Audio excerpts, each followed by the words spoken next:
কুরবানির গোশত 3 ভাগ করতে হবে এই বিধান নেই, কোরআন হাদিসে নেই। 3 ভাগ করলে গুনাহ হবে এই কথা আমরা বলছি না। আল্লাহ তাআলা বলেছেন কুলু আতিমুল বাইসাল ফকির, তোমরা নিজেরা কুরবানির গোশত খাও এবং দুস্থ গরিব নিঃস্ব মানুষকে খাওয়াও, এটা আল্লাহর আদেশ। আর আল্লাহর নবী বলেছেন কুলু আতিমু ওয়াদ্দাখিরু, তোমরা খাও, দুস্থ গরিবকে খাওয়াও এবং জমা রাখো। কয়দিনের জন্য জমা রাখতে হবে এই কথা রাসূল সাল্লাল্লাহু আলাইহি ওয়াসাল্লাম বলেননি।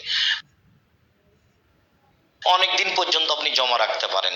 আশেপাশে দুস্থ গরিব ছিল, তাদেরকে না দিয়ে জমা রাখলেন, তাহলে সেটা আপনার ব্যাপার, আপনি ভালো বোঝেন। আমরা তো মনে করি যদি মানুষ নেওয়ার থাকে তাহলে প্রায় দিয়েই দেন, আর যদি না নেওয়ার থাকে তাহলে রাখেন, দীর্ঘ সময় পর্যন্ত খান। আপনার 40 কেজি গোশত হয়েছে 30 কেজি দিয়ে দেন, 10 কেজি রাখেন। আপনার 40 কেজি গোশত হয়েছে 30 কেজি রাখেন, 10 কেজি দিয়ে দেন, পরিস্থিতি অনুপাতে দিবেন। 3 ভাগের ভাগ করে 1 ভাগ রেখে দিয়ে পরে মাথা পিছু ভাগ করতে হবে, এটাও আমরা পছন্দ করি।